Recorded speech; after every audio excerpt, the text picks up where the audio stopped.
Bonjour, bienvenue dans cette formation sur API Platform.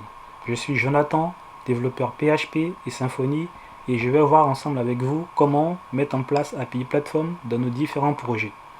J'ai utilisé un projet Symfony 5 dont le lien vous sera fourni sur GitHub. Il s'agira d'un projet qui va permettre à un utilisateur de pouvoir enregistrer une demande d'aide. C'est un projet simple à mettre en place pour les débutants sur Symfony et particulièrement sur API Platform. C'est parti.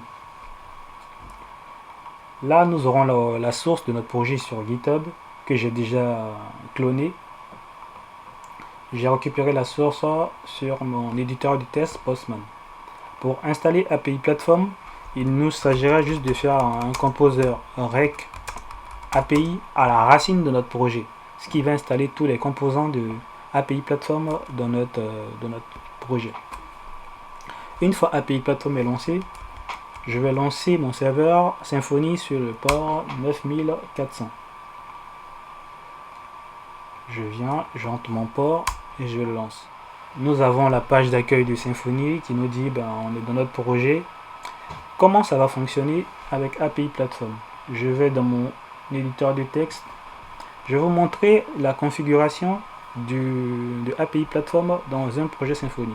Une fois que vous avez lancé la commande d'installation, API Platform va générer des fichiers de configuration dans le fichier package et dans le fichier root.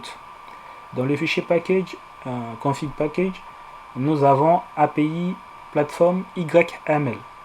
Dans ce fichier, nous avons des annotations, des données qui vont nous permettre de gérer en fait la configuration de base sur API Platform.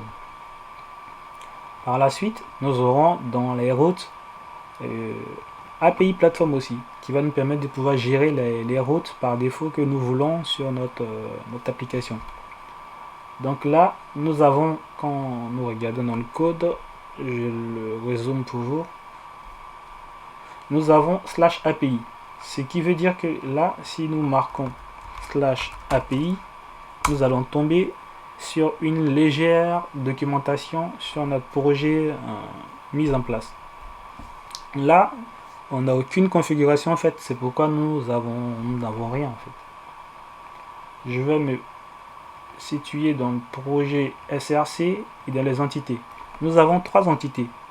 Donc City pour la ville, Help pour les demandes d'aide et l'entité User pour enregistrer un utilisateur.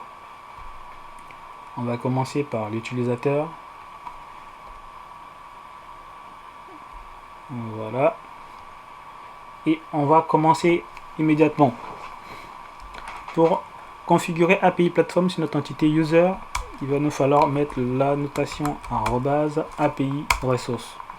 API Resource va nous permettre d'avoir toutes les ressources liées à API Platform pour notre entité User.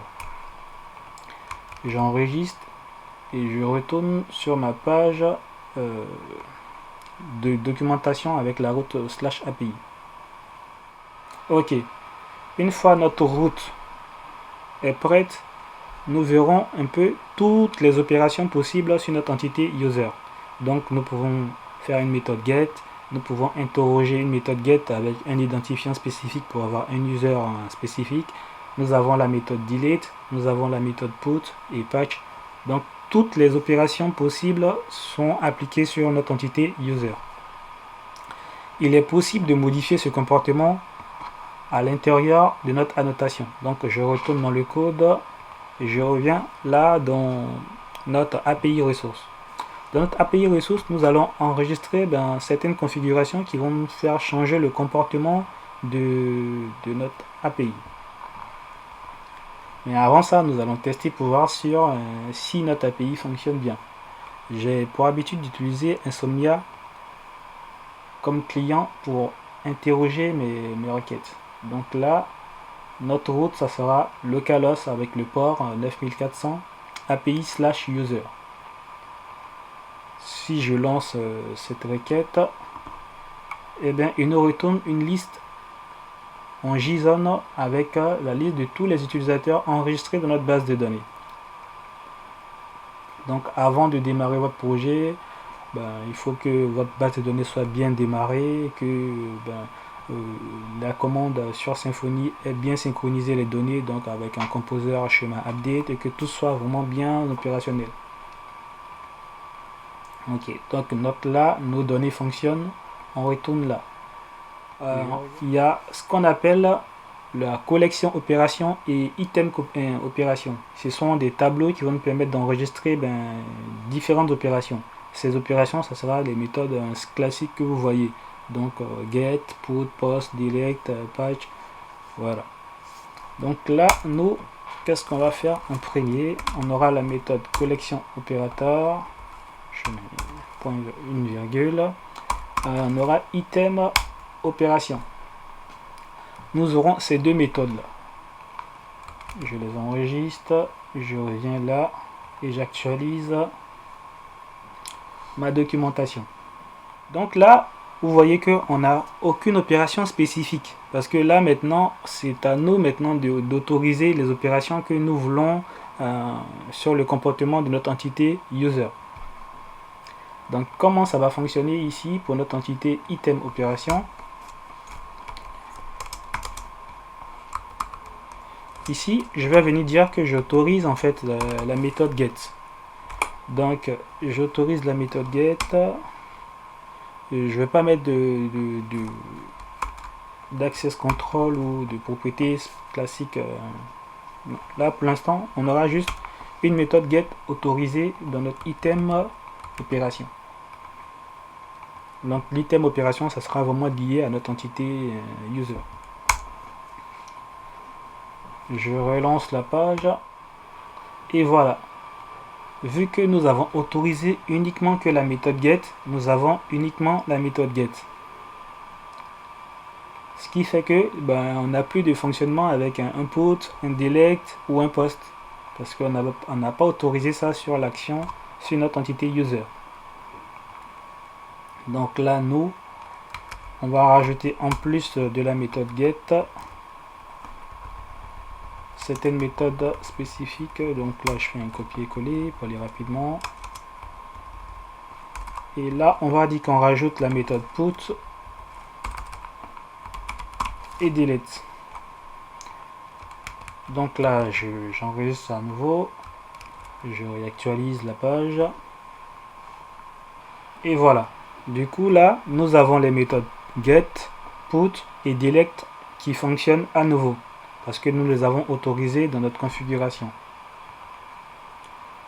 En plus de ça, pour la partie collection opération, c'est là que nous on va peut-être autoriser d'autres opérations, mais de manière un peu plus spécifique. Donc là, on va dire qu'on veut une méthode post. On veut activer la méthode post. Ok, voilà. Et en plus de la méthode post, on va dire qu'on veut une méthode get. La méthode get qui sera autorisée ici dans la collection d'opérations, ça sera en fait une liste de collections. Donc on aura une liste de plusieurs utilisateurs. Donc la première méthode que j'ai lancée, la première requête. Donc là, je configure ça. Je mets la virgule. J'enregistre à nouveau. Je reviens, j'actualise la page, je vérifie que tout est bon. Ok, j'ai bien la méthode get, post, get, put, delete. Si je retourne sur la page, j'ai bien toutes mes méthodes spécifiées. Donc j'ai bien un get, un post, un get avec un ID, un put et un delete. Donc à partir de ces annotations là, on peut vraiment contrôler un peu tout ce qu'on veut manipuler sur nos différentes entités. C'est un peu la force de API Platform de pouvoir faire des entités, faire des API de manière rapide et précise. Pour aller un peu plus loin, nous allons voir un peu ce que c'est que des groupes et comment sérialiser un peu une entité. Donc là, j'ai bien testé ma route, ça fonctionne sur un /user. Et on va rajouter ce qu'on appelle des normaliseurs. Les normaliseurs vont nous permettre de pouvoir autoriser certaines lectures ou écritures sur certaines propriétés. Ça va en gros sérialiser notre entité.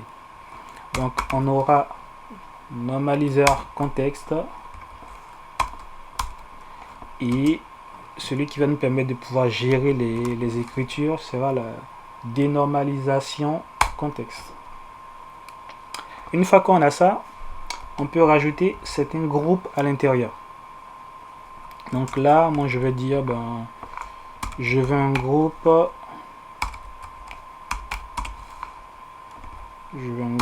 sur, ok, j'ai bien ça. Je pense qu'il y a une accolade après. C'est pas que, ok, on va tester pour voir.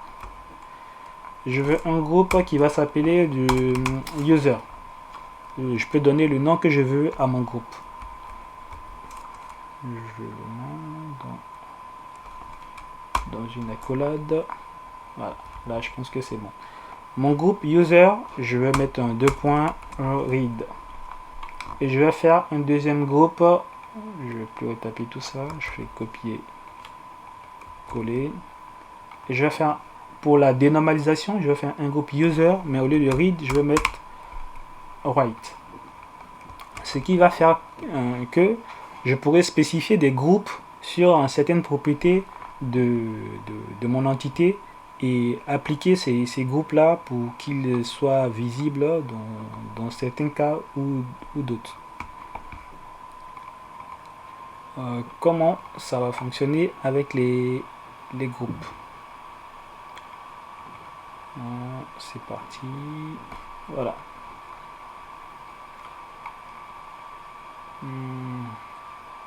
On retourne sur notre page d'accueil que je vais réactualiser.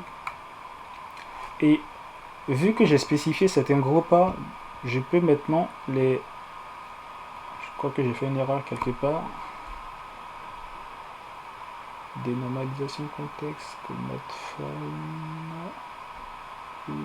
Ok. Ah, désolé. Je les ai rajoutés dans la collection. Ils ne sont pas dans la collection, ils sont en dehors de la collection. Je me disais qu'il y avait un truc que j'avais oublié. Ok. Donc là, c'est bon. Je réactualise et l'erreur doit complètement disparaître. Je laisse la page s'actualiser.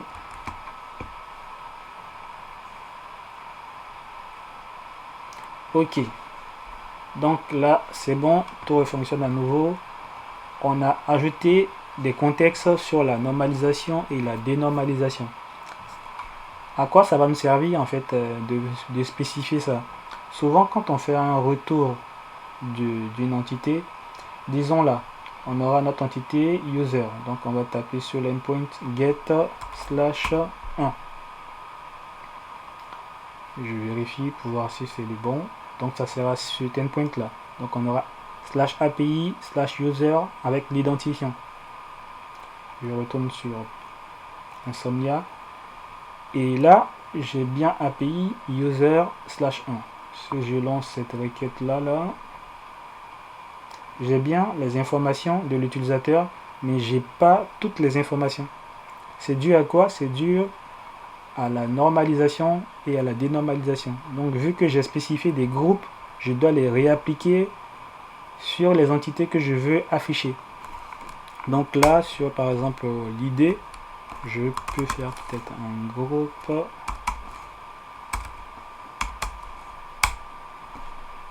et je spécifie le groupe que je veux appliquer.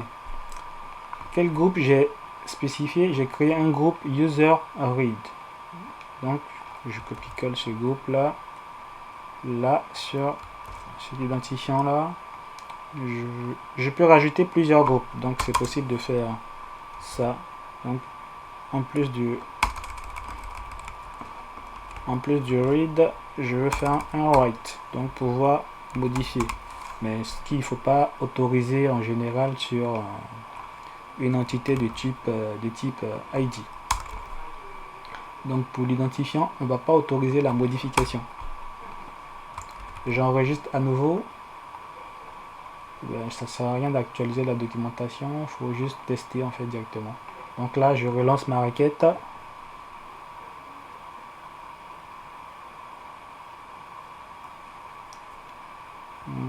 Got color user right at positioning property / user. Ah, je pense que j'ai oublié des accolades. Faut les mettre entre accolades, je crois bien.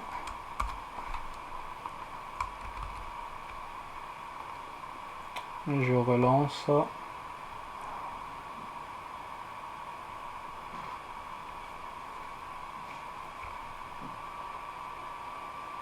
Et voilà. Donc tout refonctionne.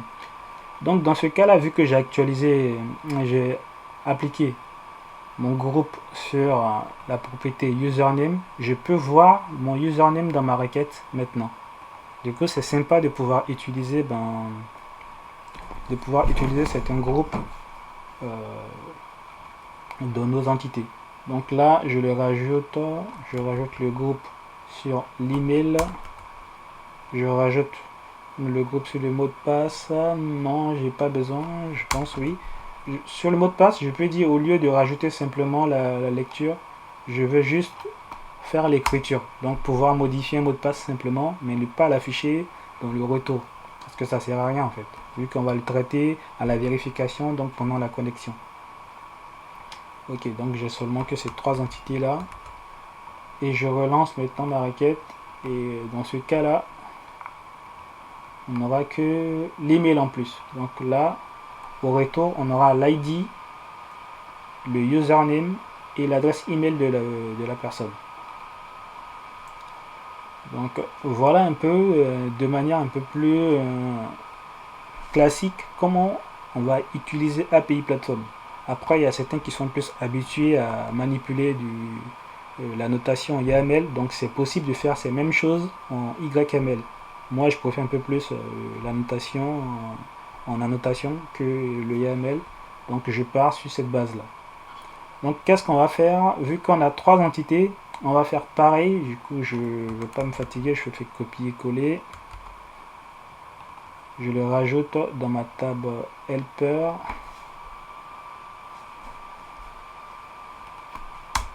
Pareil là.